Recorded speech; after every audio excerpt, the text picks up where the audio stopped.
In 2007, a school bus carrying 14 students vanished during a routine field trip.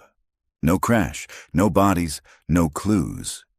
18 years later, one survivor finds a bracelet in a thrift store. And the truth comes crawling back. What if the bus never left? What if it never could? Before you watch, hit that subscribe button and join the ride. This is the story of The Bus That Didn't Return. Claire Reen hadn't been back to Del Pine, Vermont in almost 7 years. The town was exactly as she remembered. A single blinking streetlight at the four-way stop, clapboard houses with paint that peeled each winter and tried again every spring, and a gas station that doubled as a diner and a bulletin board for every lost cat, bake sale, and town hall warning. Her father's house smelled like old wood and lemon floor polish, the kind of smell you only get from a life lived quietly for too long. Claire dumped her duffel by the door and found her father asleep in his recliner, one slipper off, the TV murmuring through closed captions about highway construction. He looked older, thinner too. She pulled the blanket over him gently and went outside, needing air. That's when she saw the thrift store. It wasn't there before. Just across the road from the town's only post office was a squat building with a crooked sign, Second Chances, the kind of place run by retirees and stocked by basements. Curious, and with nothing better to do before sunset, Claire crossed the street. The bell above the door jingled with sharp cheer. Inside, dust hovered in lazy beams of fading light. A woman in her 60s stood behind the counter, humming along with a cassette tape that warbled Hotel California. "New in town?" she asked, smiling without really looking. "Returning," Claire replied, her voice low. "I grew up here." The woman squinted. "Family name?" "Wren." Her eyes widened. "You're Dan Wren's girl." Claire nodded. "Claire." "Well, I'll be," the woman said, as if that explained everything. She returned to her humming. Claire wandered the aisles. Knitted sweaters, chipped mugs, vintage toys, all the memories nobody wanted anymore. And then she saw it. In the jewelry case, nestled between tangled chains and cracked plastic rings, was a silver charm bracelet. Small, delicate, with only 3 charms. A music note, a tiny dog, and the letter J. Claire's breath stopped. She knew this bracelet. It belonged to Janie Delcourt. Janie had been her best friend in 7th grade. She sat behind Claire in math, whispered during roll call, and always smelled faintly of cinnamon gum. She was funny, insecure about her teeth, and she never took that bracelet off. Except Janie hadn't come back from the trip. Neither had 13 other kids. It had been a school bus trip to Bear Hollow Preserve. One bright October morning in 2007. And the bus never returned. No crash, no wreckage, no bodies. They'd called it a tragedy. Mechanical failure. Possible misdirection. Search underway. But after 3 days, the headlines stopped. After a week, the school held a memorial with no photos, just a list of names. And then they never spoke of it again. Claire had been sick that day. Fever, strep throat. A lucky illness. She stared at the bracelet for a long time. "Where did this come from?" she asked the woman behind the counter. This bracelet. It belonged to someone I knew. It was lost. Where'd you get it?" The woman blinked, then glanced at the case. "Came in a donation box. Last week, maybe? Might have been from the Parsons estate. They're cleaning out their attic." Claire opened her wallet. "I'll take it." "It's $5. Claire handed her a 10. The woman gave her change with the same vague smile. Back outside, Claire stood under the early evening sky, the bracelet in her palm. It was worn but intact. The music note charm had a scratch across it. The J was a little bent. She turned it over and froze. There, engraved in faint looping letters on the underside, were the initials JD. She sat in her car for nearly 20 minutes, the bracelet clutched in her fist, trying to remember everything she could about that week. About Janie. About the day the bus left and never came back. No one talked about it anymore. Not online. Not at reunions. And the school board had retired the bus number the following year. She still had the newspaper clippings in a folder back in Boston, buried deep in a drawer labeled Avoid. But seeing this, holding it, it wasn't avoidable anymore. This was proof. And proof meant someone had lied. Claire looked out across the road at her childhood home. Her father was probably still asleep. The town hadn't changed, but something inside her had. She reached for her phone and opened a new note. Missing, October 2007. Bear Hollow field trip, 14 students, 1 teacher. No return, no crash site. Claire ran absent due to illness. Janie Delcourt was one of them. Her bracelet just turned up in a thrift store. Claire closed the note and looked at the bracelet again. Janie didn't give things away, and she sure as hell didn't come home to return a bracelet no one else could have had. The past wasn't gone. It had just been quiet. And Claire was about to make it loud.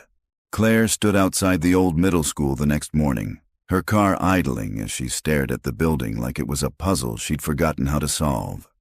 It hadn't changed much. Same sagging roof, same front sign with letters missing. Welcome me to LPA My Deal School. The hedges were trimmed now, but the rusted bike rack still leaned at the same awkward angle, and the flagpole chain clinked faintly in the morning breeze. 14 kids had left this building in 2007 and never come back. Claire turned off the ignition and stepped out, the bracelet tucked in her coat pocket. She hadn't slept much. Every time she closed her eyes, she saw Janie's face, or at least the way her memory had preserved it. Freckles, laughter, the wide grin with one crooked tooth. She had questions now, and she needed answers that weren't just rumors and archived obituaries. The school's front office was surprisingly modern inside. Fluorescent lights, fresh linoleum, and a digital check-in system. The receptionist looked up from her computer with a forced smile. "Can I help you?" "I'm Claire Wran. I used to attend here, class of 2008. My dad's Dan Wran. He taught shop class?" The woman perked up. "Oh, Mr. Wran. Yeah, he retired a few years back. How's he doing?" "Slowing down," Claire said. "I'm helping out while he recovers from surgery." "Well, welcome back. What can we do for you?" Claire hesitated. "Actually, I was hoping to take a look at some old yearbooks. Maybe records from around 2007. The woman tilted her head. "What for?" "I'm writing something," Claire lied. "Personal project. I was out sick during the field trip, the one where, well, you know." The receptionist's expression tightened. "We don't really keep that stuff anymore. There was an audit a few years ago. Cleared out a lot of old records." Claire raised an eyebrow. "An audit?" "Yeah, the board had a compliance review. Updated privacy protocols and all that." She tapped her nails against the desk, then leaned in slightly. "You looking for someone specific?" Claire paused. "Janie Delcourt. She was my best friend." The woman's face fell. She glanced around, then lowered her voice. "Sweet girl, that whole thing, it was awful. We weren't even allowed to hold a real memorial in here.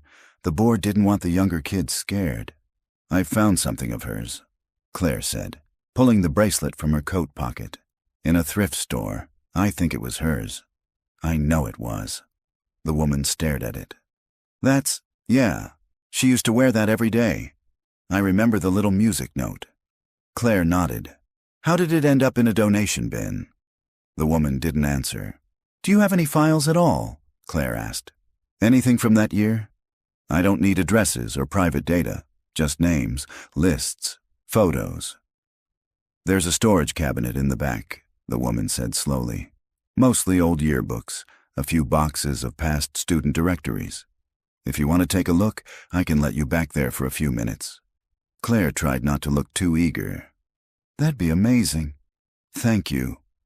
She followed the receptionist through a side door into a narrow hallway that smelled faintly of dry erase markers and cafeteria pizza. They passed a locked teacher's lounge and came to a gray metal cabinet beside a fire extinguisher. "Nothing's in order," the woman warned. "But you're welcome to dig." Claire opened the cabinet and crouched. Inside were dusty binders, file boxes, and yearbooks wrapped in yellowed plastic. She found the 2006 to 2007 yearbook and pulled it out, flipping quickly to the 7th grade section. There she was, Janie Delcourt, smiling, her hair in twin braids, her smile wide and unaware of what was coming. Claire stared for a moment, then reached for the student directory, a typed list of homerooms and assigned bus numbers. She flipped through the pages, eyes scanning for anything unusual. Bus 7, Bus 14, Bus 18. And there it was. Field trip. October 12th, 2007, Bus 12. Teacher, Mr. Alan Baird. Students. List redacted. The names had been blacked out. Every single one. Claire felt her throat tighten. There were faint imprints beneath the redacted ink, signs the names had once been there. Someone had gone through this file by hand and censored it. She reached for her phone and took a photo of the page. "You find what you were looking for," the receptionist called from down the hall. Claire slid the yearbook back into place and stood. Sort of. Back outside, Claire sat in her car staring at the photo on her phone. The redacted names, the teacher's name, Alan Baird. She didn't remember him well. He'd only taught that year. She opened a browser and searched for his name. Nothing. No social media. No obituaries. No teaching credentials in Vermont's online certification database. It was like he'd never existed. Claire felt her chest tighten. The bracelet hadn't been a fluke. The redactions weren't an accident. Someone had gone to great lengths to make sure there was no record of the students who boarded that bus. She opened her note again and added, "Bus 12 assigned to Mr. Alan Baird. Student list redacted. No public record of Baird post 2007. Janie's bracelet surfaced in 2025. Someone is hiding something." Claire looked back at the school. It wasn't just silence. It was erasure. And someone had pulled the black marker over the past. On purpose.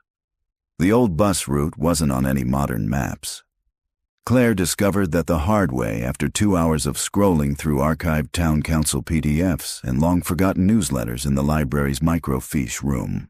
But persistence paid off, and eventually she found a scanned flyer for the 2007 Bear Hollow field trip itinerary, emailed to parents on October 10th.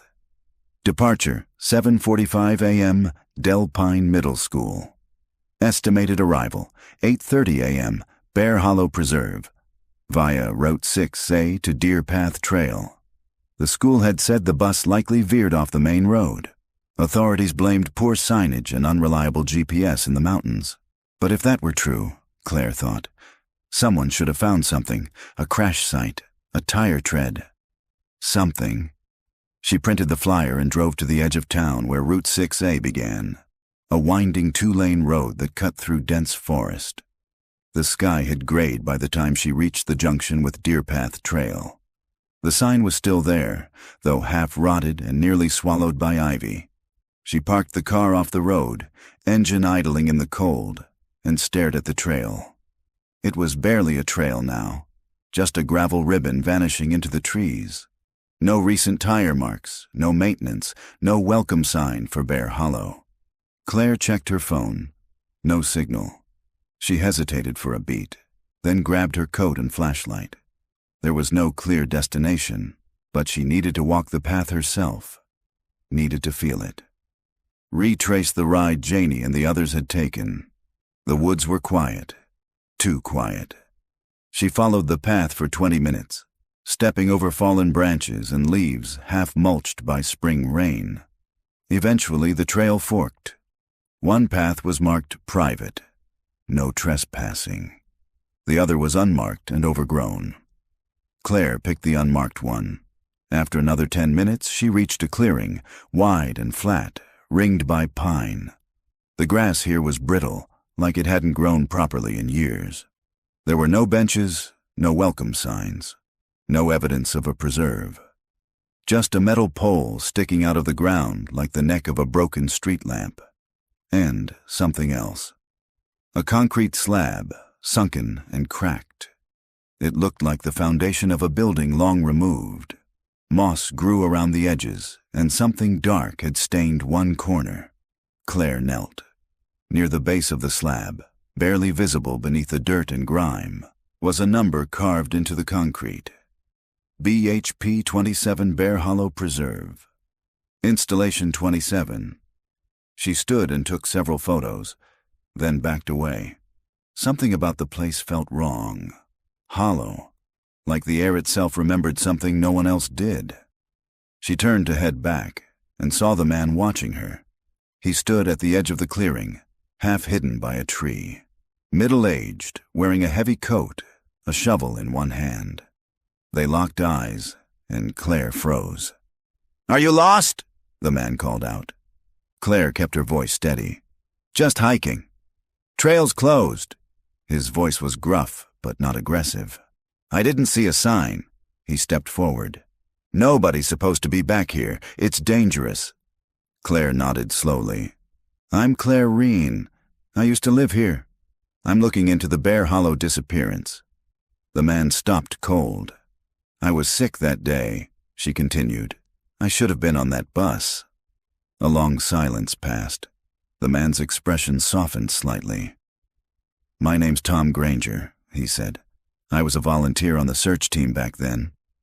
Claire's pulse quickened. "Did you find anything?" He shook his head. "Not officially, but what?" Tom looked around, then jerked his chin toward the trees. "You want to talk?" "Not here." They walked in silence for 10 minutes until they reached a rusted pickup truck parked near a collapsed fence. Tom unlocked the passenger door and gestured for her to sit. He lit a cigarette with shaking fingers. "They told us to stop," he said finally. "After the third day, the state pulled resources. The feds said it was a lost cause." Claire leaned in. "Did you see the bus?" "No," he said. "But we saw tracks. Just one set. Going off the main path. And the next morning they were gone, washed out like someone hosed them down. We were told not to mention it." Claire stared at him. "Why?" Tom looked tired. "Because Bear Hollow wasn't just a preserve. Not in the 80s. It was a decommissioned testing site. Chemical, psychological, maybe both. They shut it down officially in '89, but I don't think they ever stopped using it." Claire thought of the concrete slab. BHP 27. "That mean anything to you?" He flinched. "Yeah. BHP was the code for Bear Hollow Project. 27 was one of the buildings. Storage or containment, I think." "For what?" Tom crushed the cigarette out. "Nobody ever said, but I do remember this. When the bus disappeared, no distress call ever came in. The transponder on that bus just stopped pinging, like someone cut the signal mid-trip." Claire sat back. "And one more thing," Tom added. "A week later, the school board sealed all personnel files for that year, said it was to protect staff privacy." Claire's mind was racing. "Do you remember the teacher, Mr. Baird?" Tom nodded slowly. "Yeah, new guy. Quiet. Didn't make friends. After the bus went missing, he didn't show up to the debriefing. No one ever saw him again." "Not even in town?" "Nope, just gone." Claire pulled out her phone and showed him the photo of the redacted bus list. He nodded grimly. "Looks about right. Why hasn't anyone talked about this?" Tom looked at her, eyes heavy. "Because nobody wanted to believe it. And the ones who did, they stopped asking." Claire swallowed hard. Not her. She wasn't stopping. Claire wasn't paranoid. Not really. But when the same silver pickup truck appeared behind her twice in the span of 20 minutes on Main Street, she started paying attention. She turned onto Grange Hill Road, then quickly veered off into the Del Pine Library parking lot. The truck kept driving. Probably nothing. Probably someone else taking the same shortcut twice. But in Del Pine, that was rare. Back inside the library, the warmth and silence greeted her like a friend who didn't ask questions. The place smelled like paper and wood polish, exactly as she remembered. Claire hadn't been here since 8th grade, and even then, only once, to study for a science test Janie never got to take. The librarian was new, mid-30s, glasses, earbuds in. She barely looked up as Claire moved toward the local history section in the back. She'd come for two things: the archived town council minutes and any documentation about Bear Hollow's former use before it became a nature preserve. The archives room was small and dimly lit, filled with plastic tubs, yellowed newspapers, and fading binders. Claire found the town council records in a filing cabinet marked 1970 to 2010. She started in 2007. The October meetings, dated days after the disappearance, were missing, pages torn out. Her heart skipped. She checked the index and saw minutes listed for every other week that year. Only October 15th and 22nd were gone. Coincidence? She flipped backward, scanning earlier meetings from August and September. Approval to renew restricted lease with Department of Environmental Testing, Bear Hollow Parcel BHP 27, Parcel BHP 27. The same code on the concrete slab. Claire snapped a photo. The next entry chilled her. Temporary access granted to third-party research observers under non-disclosure agreement. No public access permitted until November 1st. She took another photo and closed the folder carefully, her fingers trembling slightly.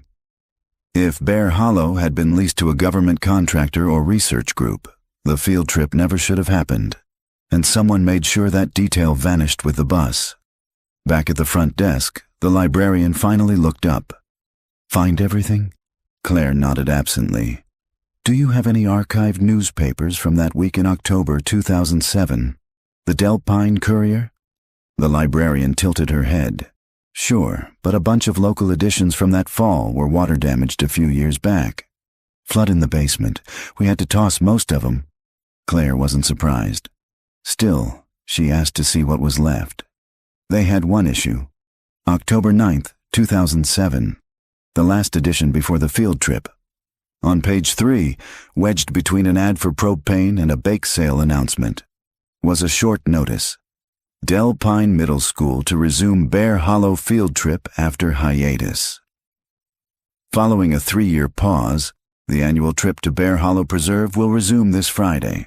The site was closed during cleanup efforts but has since been deemed safe by the town council. Claire reread the line 3 times. 3-year pause. No one had ever mentioned that. She left the library with copies of everything she could get.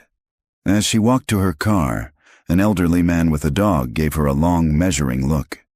"You're Wren's girl," he said flatly. Claire stopped. "Excuse me." "Dan Wren's daughter. Claire, you're the one digging up the old ghosts." His tone wasn't friendly.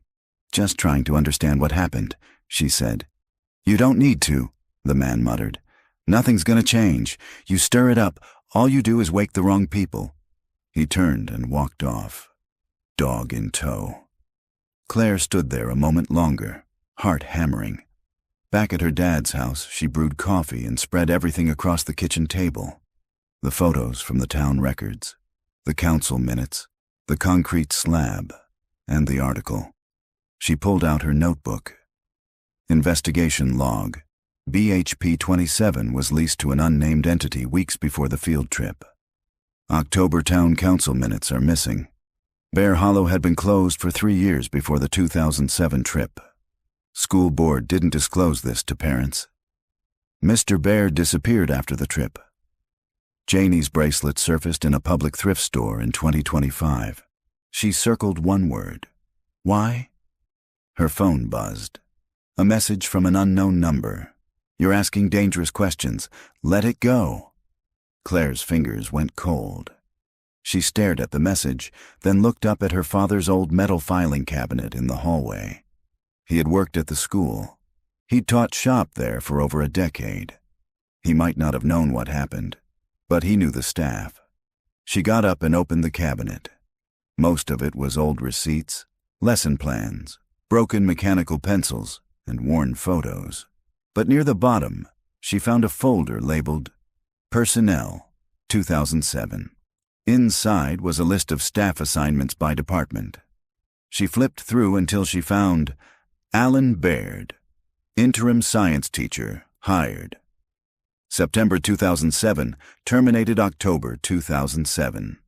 No forwarding address, no resignation letter, just a stamp. File closed, do not pursue. Claire stared at it for a long time, then pulled out her phone. She opened her search engine. Alan Baird, Vermont teaching license. No results. Alan Baird, missing persons 2007. Nothing. Alan Baird, Bear Hollow, Del Pine. One result. A cached forum post on a now-defunct message board. I saw a guy matching his photo outside Bear Hollow in '08. Looked messed up, like he hadn't slept in weeks. When I asked if he needed help, he just said, "They're not gone, they're underneath." Claire clicked the thread. Page not found. Claire wasn't sure if she expected the Department of Transportation to actually return her call. But at 9:42 a.m. the next morning, her phone lit up with an unfamiliar Vermont government number. She took a breath, answered. "This is Claire." "Hi, this is Drew Langley from Vermont State DOT. You left a message asking about school bus GPS records from 2007. "That's right, specifically Bus 12 from Del Pine Middle School, October 12, 2007. Langley cleared his throat. "Those records aren't exactly easy to find. That system was pretty new back then. Not all buses had it yet." Claire hesitated. "Did Bus 12 have it?" "According to our archived inventory, yes. That fleet was upgraded in 2006. Bus 12 had a basic transponder. It pinged location data every 5 minutes." Claire's pulse quickened. "Is there still data from that day?" Langley paused. "That's the weird part. The GPS unit transmitted normally until 8:14 a.m., about 20 minutes before it should have reached Bear Hollow. Then it stopped." "Stopped how?" "Like someone cut the power, or the unit was removed. Last ping came from just past the Deer Path Trail fork." Claire opened her laptop and pulled up a satellite map. "Could you send me the coordinates of that last ping?" "Sure. I can email you a screenshot. But one more thing." "What?" "There was a second signal. Another unit briefly picked up something at 3:17 a.m. the following morning. Same model, same ID.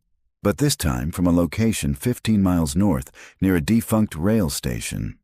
Claire blinked. "How's that possible?" Langley exhaled. "It shouldn't be.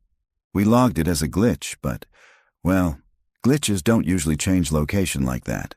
He emailed the details while Claire stared at the screen, stunned. 2 pings. One where the bus should have gone missing. The second, hours later, nowhere near the route. She clicked the file. The final coordinates resolved into a grainy satellite image. A rail yard long since overtaken by trees, with a narrow access road and a rusted shed still visible from above. Claire searched the address. No street view. No local references. The only mention was from a 1981 zoning permit granting rail companies access for emergency depot functions. Emergency depot, or a transfer point. She stared at the image. Trees, shadows, forgotten space. If the GPS unit was reactivated there, even briefly, it might mean the bus wasn't destroyed. It had been moved, and someone had tried to make it disappear. She didn't tell anyone where she was going. Not her father, not Tom Granger, not even Jeanette, the clerk at town hall who occasionally replied to her late-night questions with PDF scans of council filings. She drove out past the old mill, past where the pavement ended and the gravel crunched beneath her tires. Her phone lost signal again around mile 10. The rail yard emerged behind a curtain of pine trees. A sagging chain-link gate had long since collapsed inward, and the tracks were rusted over, half swallowed by moss. The shed still stood, a rectangular building with flaking paint and no visible windows. Claire parked on the edge and approached on foot. The air smelled of rust and damp soil. The shed's door was unlocked. Inside, dust, decay, and emptiness, except for tire tracks, faint, old, but there. She followed them across the concrete floor until they disappeared beneath a trap door, sealed shut with rusted bolts. A chain had once looped through the metal latch but had been snapped clean, leaving a twisted length dangling. Claire took photos, then turned to leave. That's when she heard it. A soft crack, branches breaking behind her. She froze. Footsteps, 1, 2, crunching across the gravel outside the shed. She stepped silently to the side of the door, pressing her back to the wall. Heart pounding, hands slick with sweat. The footsteps paused. Then a low, gravelly voice. "You shouldn't be here." Claire didn't recognize it. Male, older, deliberate. She said nothing. The footsteps moved on, fading. Whoever it was didn't come inside, just lingered long enough to let her know she wasn't alone, and that someone was watching. Back at her car, Claire drove fast. Her tires kicked up gravel and sent birds scattering from the treetops. She didn't stop until she reached town limits. She pulled into a gas station and checked her phone. Still no signal. She opened her laptop and loaded the photos. The snapped chain, the faint tire marks, the inside of the shed. Then she uploaded everything to a private backup folder titled Field Trip, Restricted Access. She added a new note to her log. GPS findings, last confirmed ping, 8:14 a.m. near Bear Hollow. Unexpected ping, 3:17 a.m., 15 miles north at Old Rail Yard. Rail Yard shows signs of vehicle movement and a trap door. Someone was there today. Unknown male, possibly watching sight. She leaned back in the seat, heart still racing. If the bus had been moved and the GPS signal reactivated briefly, it meant at least part of the vehicle had survived. But the school board never said a word. No one had followed that signal. Or worse, someone had, and made sure it went nowhere. The next place on Claire's list wasn't in any official report. It was a gas station just 2 miles down the road from where Bus 12's GPS had cut out on October 12, 2007. It was called Pine Stop, a squat brick building with a faded sign and only 2 working pumps. The kind of place where time felt like it had stopped sometime in the late 90s. Claire pulled in around noon, noting the small, outdated security camera mounted just above the front door. It looked dusty but functional. The man behind the counter was about 70, with white stubble and eyes that narrowed the moment Claire walked in. "Pump's broken. Credit only." "I'm not here for gas," Claire said gently. "I'm looking into something that happened years ago." "Then you're wasting your time," he muttered, eyes back on the lottery tickets he was scratching. She took a photo from her coat pocket and slid it across the counter, an old yearbook image of Janie Delcourt. The man's eyes flicked toward it. "She came through here?" Claire said. "Or maybe the bus did. October 12th, 2007, early morning." "I don't remember kids," he said too quickly. Claire didn't buy it. "There was a bus. It stopped briefly. It would have shown up on your surveillance system." He stared at her a long moment. Then, with a sigh, he said, "I didn't say there wasn't a tape." Her pulse quickened. "You still have it?" "I shouldn't. But you do." He grunted and ducked behind the counter, emerging with a small dusty box labeled Cam Backup-2007. Claire stared. "You kept it." "I was told to erase everything after that week. Power outage did half the job, but this one tape got jammed in the system. Never recycled." He slid it across the counter toward her. "It's VHS. Good luck finding a player." Claire took it carefully. "What's on it?" He shrugged.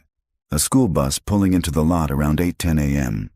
Driver gets out, checks the hood, doesn't go inside, stays parked 5 minutes, then leaves the wrong way." "The wrong way?" "Not toward the preserve, toward the back road, the one they were supposed to avoid." Claire's heart hammered. Do you know who the driver was? Didn't recognize him, but he was wearing the wrong jacket. Not Delpine school colors. Looked like a windbreaker. Plain. Black. What happened when you told someone? I didn't. He met her eyes. Because a man came in the next day. Said he was with the school board. Asked about tapes. Told me not to share them. I didn't like how calm he was. You didn't turn it in? He nodded at the tape. That is me turning it in.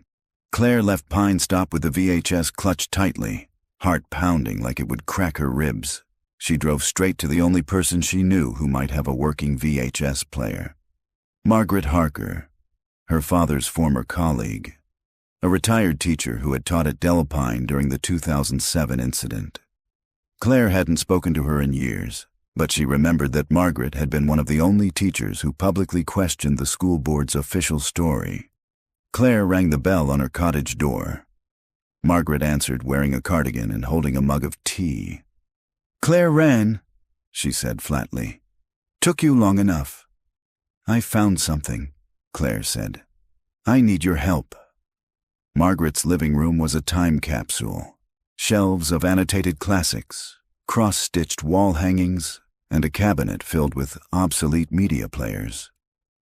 You still use VHS? Claire asked. Margaret raised an eyebrow. The classics don't stream. They sat on the worn couch. The old TV buzzed to life, and Margaret inserted the tape. The footage was grainy but clear enough. A yellow bus pulled into frame, parking crookedly by the pumps. That's it, Claire whispered. Bus 12. They watched as the driver stepped out. He wasn't a teacher, not anyone Claire recognized. Tall, wiry, wearing a black jacket, not a school uniform. He didn't open the door for the students. He opened the hood, checked something, then walked to the side of the bus. For a few seconds he turned toward the camera. Margaret inhaled sharply. That's not a driver, that's Alan Baird. Claire turned. You're sure? I remember that face. He wasn't supposed to drive that day. He wasn't certified. He was just a temp hire. He taught science, barely. On the tape, Baird climbed back into the driver's seat. The bus reversed out, not toward the preserve, but toward the side access road. Claire paused the tape. This changes everything, she whispered. He didn't just vanish. He took them. Claire's investigation log. Updated. Bus 12 was last seen on Pine Stop footage at 8:10 a.m. Alan Baird was driving, not a certified bus driver, wore unmarked clothing, no school ID visible. Bus diverted from assigned route, toward unmonitored back roads. School board rep told station owner to erase the footage. Tape was secretly preserved. Baird was complicit. Claire stood from the couch, heart racing. Margaret sipped her tea slowly. What are you going to do with this? Everything, Claire said. I'm going to find out where that road leads, and what it leads to. The back road Alan Baird had taken, the one visible in the VHS tape, didn't appear on modern GPS. Claire had to overlay 2006 county zoning maps with a faded copy of the original Bear Hollow Trail Guide to trace it. It was called Gravel Spur, an old maintenance road used by forestry crews decades earlier, now technically inactive, but it hadn't always been, and she suspected it led to the heart of everything. Claire packed lightly. Flashlight, her notebook, a backup battery, and the bracelet. The one Janie never should have left behind. She parked at the Pine Stop again, this time locking her car more tightly than usual, and hiked up the trail to where Gravel Spur split off into the woods. The moment she crossed the tree line, the temperature dropped. Branches curled low overhead, turning daylight into dull gray haze. There were no tire marks, no signs of recent foot traffic, but the path was still there, beaten down by time, not completely reclaimed. Claire walked for nearly an hour. She passed a collapsed gate, then a rusted sign bent sideways. Property of U.S. Environmental Testing, no entry. The Bear Hollow Project. She stepped beyond the sign. That's when she saw the structure. Half buried in moss and earth, concrete walls jutted up from the forest floor like the rib cage of a dead animal. The entrance was a narrow stairwell, its door long gone. Painted on the frame in cracked red was a number, BHP 27. Claire descended slowly, flashlight in hand. The air grew colder, thicker. Every step echoed in the narrow stairwell, swallowed by silence. At the bottom was a metal hallway, narrow, with peeling paint and exposed pipes. She was in the remains of the Bear Hollow facility. She passed faded signs, interview room, a storage, medical observation chamber. Then she found the room. It had no label. The door was ajar. Inside, the floor was stained. A child-sized chair was bolted to the ground, with a broken strap hanging from one side. A viewing window was cracked and fogged with mildew. In the corner, a chalkboard still clung to the wall with 3 words faintly visible beneath smudges. She said, "Wait." Claire swallowed hard. On the floor was something small and metal. She crouched and picked it up. A charm, a music note, just like the one on Janie's bracelet. She checked her pocket. Janie's bracelet was intact. This was a second one. Her mind reeled. Had Janie ever even left this place? She stumbled back, heart hammering, and nearly screamed as her flashlight flickered, then cut out completely. Total blackness. She fumbled for her phone and switched on the flashlight app. It barely cut through the dark, but enough to see the wall ahead of her. There were names scratched into the paint. Dozens. Some were legible. Some weren't. Natalie B.J. Delcourt, E. Thomas K. Mendez. No one leaves, not really. They listen, they wait, underneath. Claire backed away. The flashlight flickered again. Something was wrong with the air. Too heavy, too still. She turned to leave. A sound stopped her. Faint, metallic, like chains shifting on concrete. Not imagination, not memory. Something else was down there. She ran. Claire didn't stop until she reached her car. Her clothes were damp with sweat, her hands shaking too hard to fit the key into the ignition on the first try. She finally turned the engine over and sped down the road, gravel spraying behind her. Once she was back in town, she parked in front of the diner and just sat there, breathing. She pulled out the charm. It was scratched, burnt along one edge. Not fresh, not recent, but not ancient either. Someone had been there recently. Someone who still remembered Janie, or wanted her to be remembered. She opened her notebook and wrote in block letters across a clean page, BHP 27, Field Notes. Underground facility still intact. Interview chambers exist, restraint chair present. Names carved into wall, possibly other students' music note charm found, not the same as Janie's bracelet chalkboard message. She said, "Wait." Chains heard. No explanation. Then she circled one name, J. Delcourt. Janie had made it there. But had she ever left? Claire couldn't shake the sound. Chains on concrete. It looped in her mind like a haunted echo. She tried to rationalize it, maybe something shifting overhead or the building settling. But deep down, she didn't believe that. It felt personal, too precise. The name scratched into the wall, J. Delcourt, had confirmed what her gut already knew. Janie had never left Bear Hollow. Claire needed a second opinion. Someone who had been there. Someone who had seen something before the silence set in. She remembered a name that had come up in one of her dad's old files. Ray Alvarez, a substitute bus driver who had filled in occasionally during the 2007 to 2008 school year. There had been a sticky note on his personnel record. Reassigned, no further use after B12 incident, paid out. No one paid out substitutes. She tracked him down through a mutual friend of her dad's, a retired mechanic named Pete, who still played poker on Thursdays with Ray from Depot 3. It only took one phone call. Claire drove an hour north to a trailer park near Rutland, where Ray now lived. His porch sagged, and a wind chime made from spoons clinked lazily in the afternoon breeze. He opened the door shirtless, eyes bleary but alert. "You're Wren's kid?" "I am," Claire said. "Claire." He nodded, motioning her inside without a word. The trailer was cramped but clean.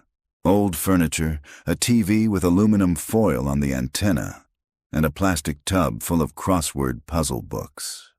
Ray cracked open a beer and offered her one. She declined. "So," he said, settling into his chair, "you're asking about the bus."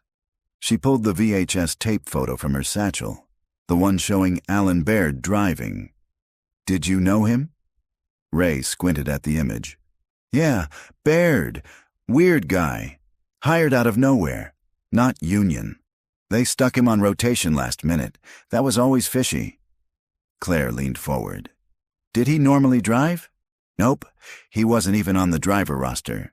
That bus, Bus 12, was assigned to Dale Marks, a vet with 10 years behind the wheel. But the morning of the trip, Dale's shift got canceled. Called in, told not to show."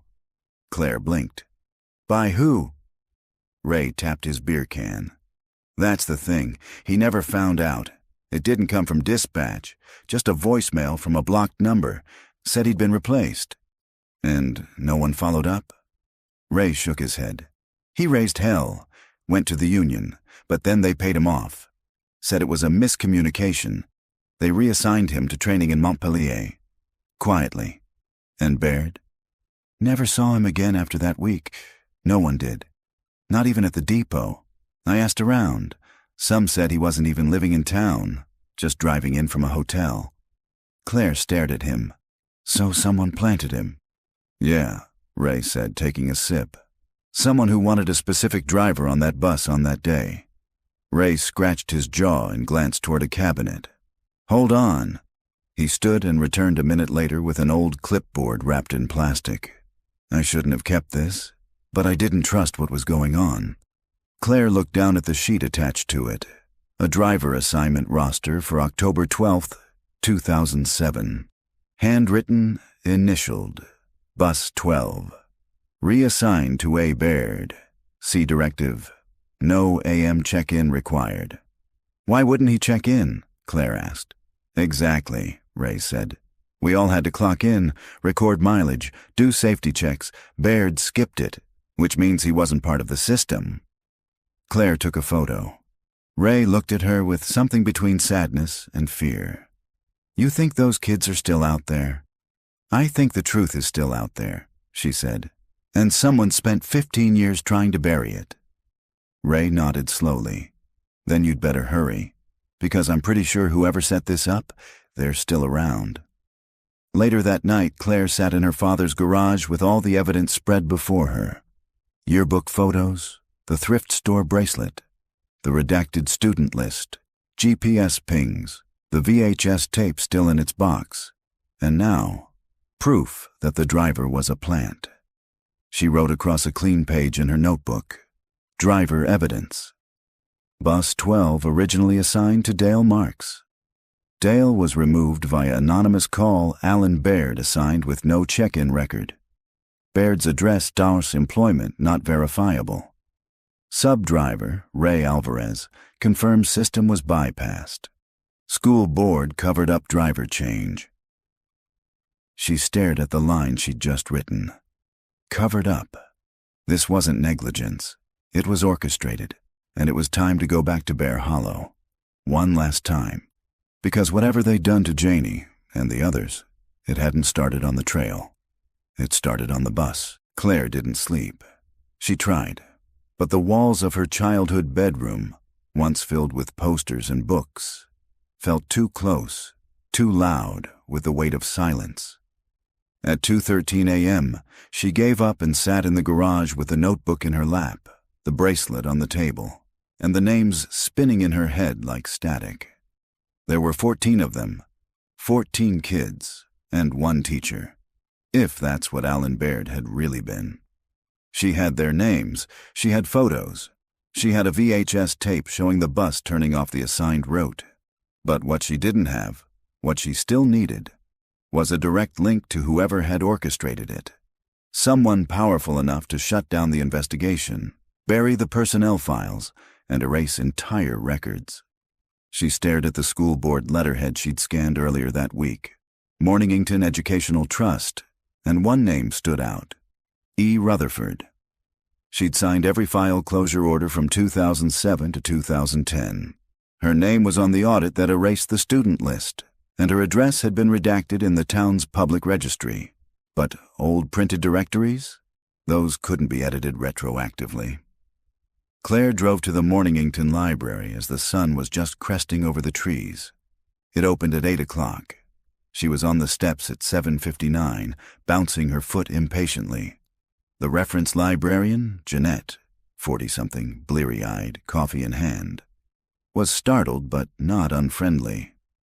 Claire recognized her from the town hall office. Jeanette blinked when Claire gave her the name. "Eleanor Rutherford," she repeated. "I haven't heard that one in years." "She's still on the Mornington Educational Trust Board," Claire said. "Or at least her name is. She doesn't attend meetings.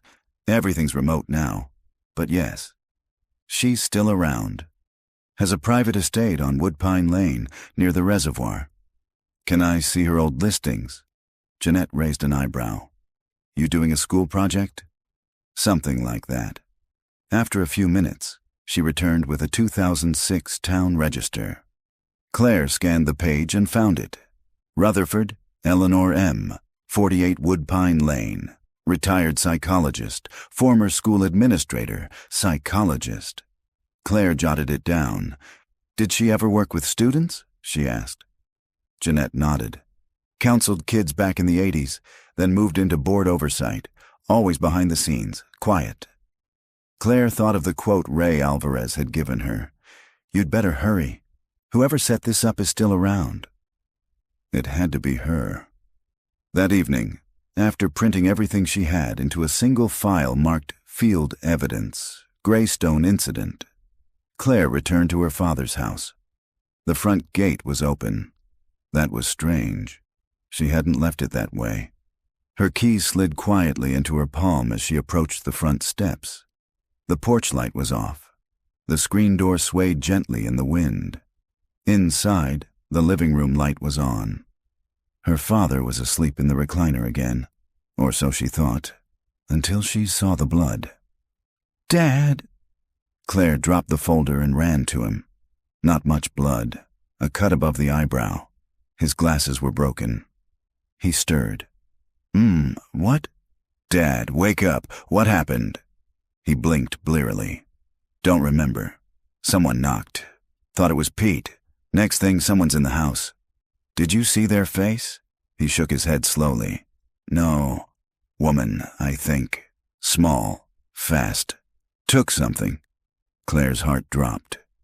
She ran to the kitchen where she'd left her satchel on the table. Open, half emptied. The VHS tape was still there, but the notebook was gone. Her backup USB, gone. The original bracelet, gone. Whoever had come wasn't just sending a warning. They were covering tracks. She stayed awake all night documenting everything she remembered into a fresh file. At dawn, a white envelope appeared on the porch. No stamp, no address. Just her name. Claire inside was a single sheet of paper. "Stop digging. You're not just stirring the past, you're walking into it. There's still time to leave, but not much." There was a drawing on the back, a child's sketch in black crayon, a bus, a forest, and below it, a figure in the trees with no face. Claire's investigation log. Addendum. My home was entered. Item stolen. Primary notes, bracelet, USB, timeline sketches. Intruder left no trace. Father mildly injured. Drawing left behind suggests surveillance. Threat not idle. They know who I am and where I live. Claire looked at the message one more time. You're not just stirring the past, you're walking into it. It wasn't a warning. It was a map. And the next place it pointed was Eleanor Rutherford's estate. Because whoever this woman had been in 1979, she wasn't just a board member. She had been inside Bear Hollow. and Claire needed to know what she saw. Claire parked a quarter-mile down from 48 Woodpine Lane, killing her lights as the sun slid behind the trees. Eleanor Rutherford's estate was barely visible from the road, tucked behind a wrought iron gate and choked by creeping ivy. The house itself looked more like a forgotten sanitarium than a private residence. It was quiet. Too quiet. No cars, no porch lights, no dogs barking. Just the creak of wind through branches and the soft rattle of something metallic hanging from the rear gate. Claire crouched beside the fence line, pressed record on her phone, and whispered, May 28th, 9:07 p.m. Approaching residence of Eleanor Rutherford. Strong link to Mornington Educational Trust and the Bear Hollow Project. Unknown risk level. She found a gap in the fence where rust had eaten through the links and slipped inside. The house loomed above her, tall and narrow. Its siding cracked like dried skin. Every instinct screamed for her to turn around, but she didn't. She was too far in now, too close. She crossed the gravel quietly, avoiding the front door, and made for the side entrance. A sunroom with shattered panes and a door propped open with a stone. Inside, the air was stale, almost chemical. Claire swept her light across the room. Stacks of paperwork, medical files, half-burned photographs. A faint hum buzzed from somewhere deeper in the house, mechanical and low. She passed into the main hallway, and the smell hit her, disinfectant and something metallic underneath. She stepped into what once must have been a sitting room. But this wasn't just a home. It was an archive. Folders, cassette tapes, black and white photos pinned to corkboards. The wall was covered in sketches, some drawn with precision, some with the manic swirl of a disturbed hand. Children's names, drawings of the bus, dates, times, scribbled numbers. And one word repeated over and over. Underneath. Claire approached the central desk. An old reel-to-reel tape recorder sat at its center, still functional. Labeled Session 47, BHP/JD, she pressed play. A girl's voice crackled through the machine. Small, afraid, familiar. I don't want to go back in the room, please. I told you everything. A second voice, calm, female, clinical. What did you hear last time, Janie? Silence. Then, it's in the floor. It hums. It talks when we sleep. It said we shouldn't leave. That it's hungry. And the others? Gone. Some under. Some in the dark room. But it's not their fault. You opened it. Janie. What did you see? A long pause. The bus never moved. You just made it feel like it did. The tape clicked off. Claire stepped back, breath tight. It wasn't a field trip. It was an experiment. In the corner of the room, a cabinet sat open. Inside, patient files, medical intake forms, all labeled with BHP case numbers. Claire flipped through and froze at one marked BHP 12, J.D. Delcourt, Janie. Age 12, subject 6, photos, vitals, drawings, notes, displays high auditory sensitivity. Speaks of bus beneath the bus. Expresses dissociation, temporal dislocation, records altered sleep cycles, told others we're in a loop, we never left. At the bottom, a signature. Eleanor M. Rutherford, Ph.D. lead clinical observer, BHP. Claire felt sick. This wasn't about a missing bus. This was a psychological field test conducted on children, on Janie. And Baird hadn't been a teacher, he'd been a handler. Then, a sound. Upstairs. A floorboard creaked. Claire froze, heart in her throat. She grabbed her phone, snuffed her light, and ducked behind the desk. A silhouette passed across the top stair. Slow, deliberate. A figure. Tall, moving like they knew the space. Not Rutherford. Too big. She waited, breath shallow. The figure reached the hallway and paused just outside the room. Claire gripped the drawer handle of the desk slowly and tugged it open. Metal groaning. A handgun. Small. rusted, but loaded. She stayed low. Then, just as suddenly as they'd appeared, the figure turned and walked away. Out the back, not toward the front door. Claire waited until the footsteps faded, then bolted. She stuffed the tape, Janie's file, and the bus sketches into her bag, and ran like hell back through the trees. She didn't stop until she was back in the car, hands shaking as she pulled the door closed and locked it. She dumped the stolen evidence onto the passenger seat. The tape, the patient file, the photos. What they buried wasn't the bus, it was the program, and it wasn't the first time they'd done it. She flipped to the back of Janie's file. One last note. Cycle complete. Recommendation, silent site. Reassign assets, terminate Baird. Claire stared at the last word. Terminate. Alan Baird had never disappeared.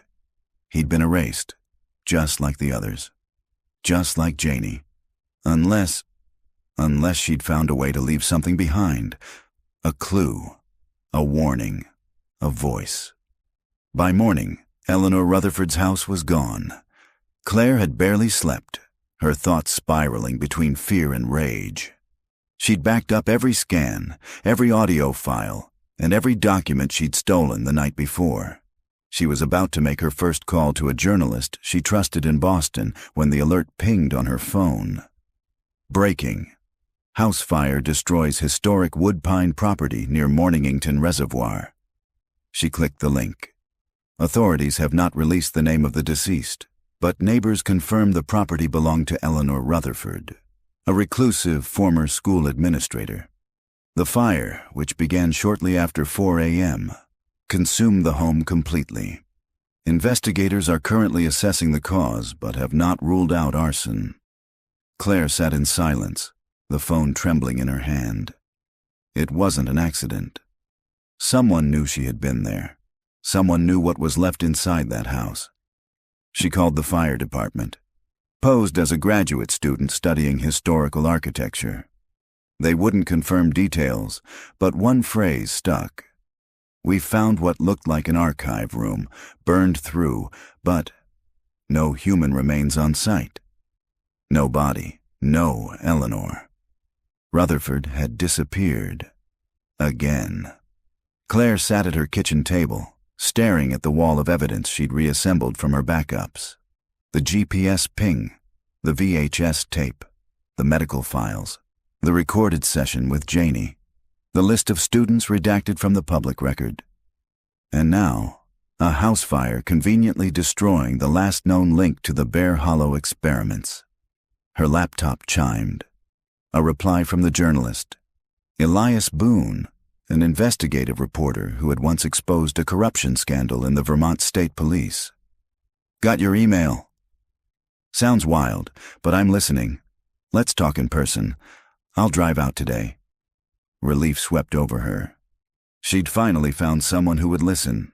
Someone outside Del Pine. Someone not afraid of what she'd uncovered. She emailed him everything, all the files, all the scans, every document, tape, and audio clip. She also gave him one name, Janie Delcourt. The rest of the day passed in quiet anxiety. Claire walked the yard, checked her dad's locks twice, and slept in the living room, her phone clutched in her hand. She woke up to another email from Elias. Subject line, "What the hell did you send me?" Claire, "This is big. Like, shut it down kind of big. I've started calling around, but I already got pushback. One source said Bear Hollow is still flagged internally. Off limits.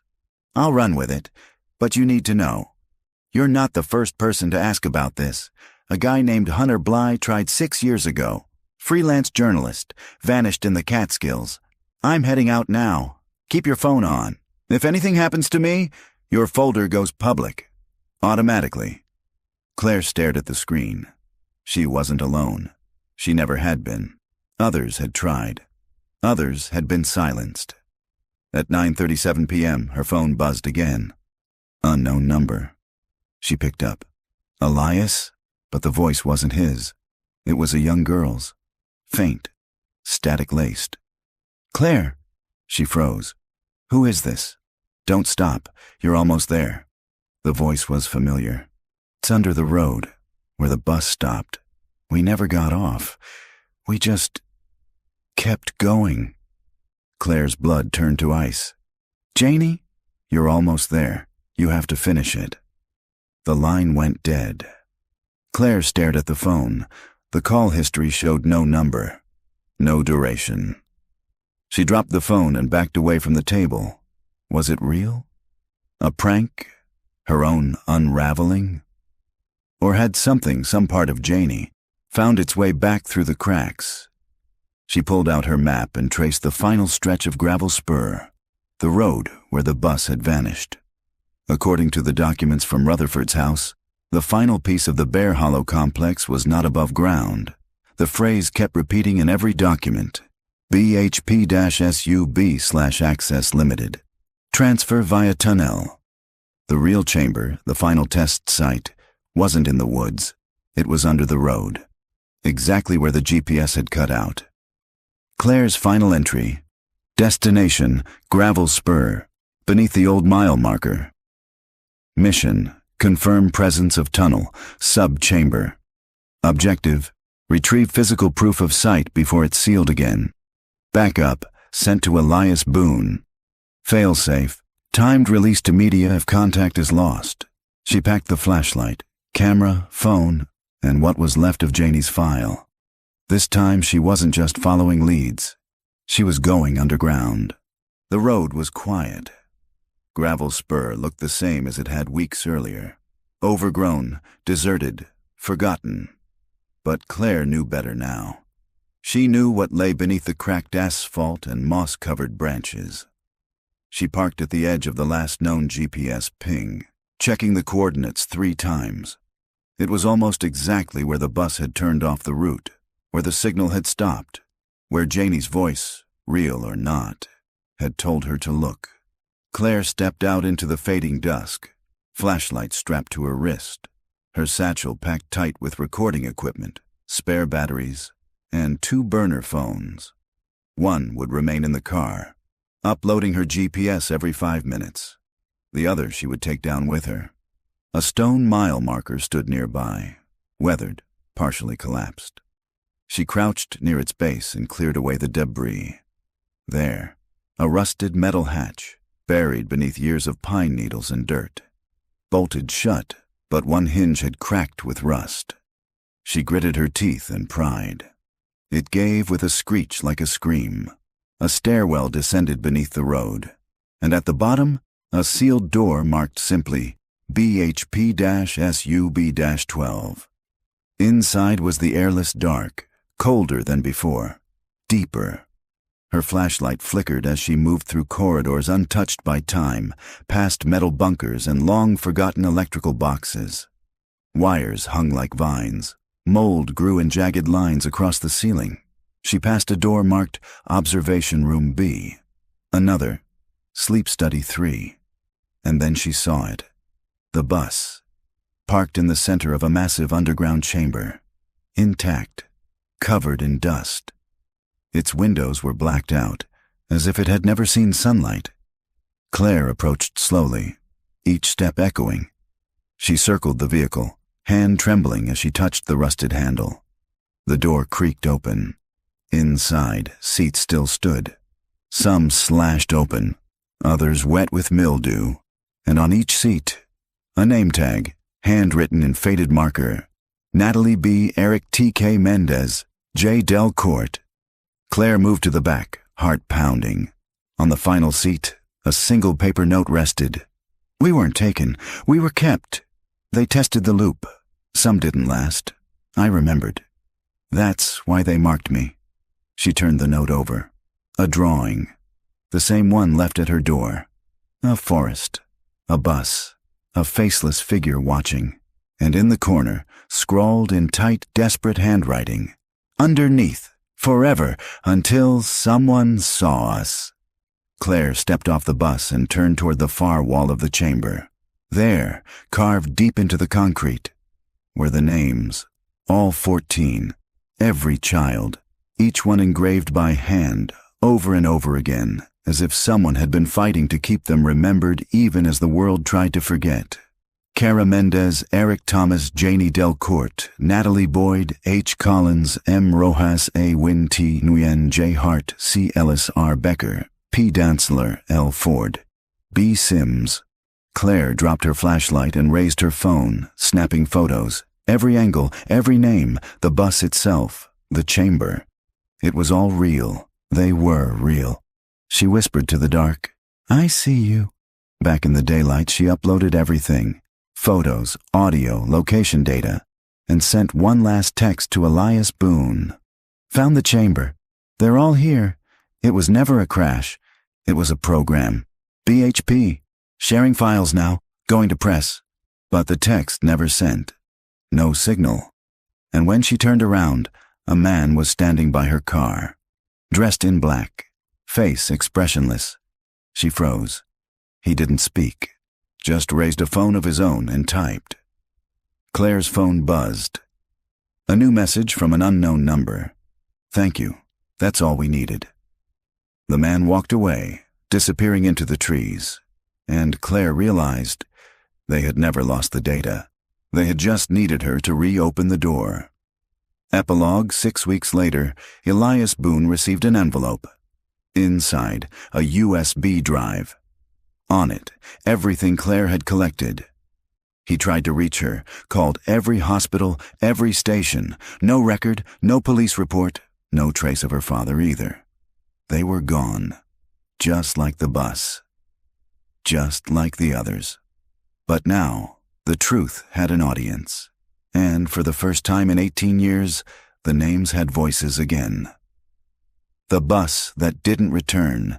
If you want more twisted mysteries, dark fiction, and stories that stick with you, subscribe before someone makes this one disappear too.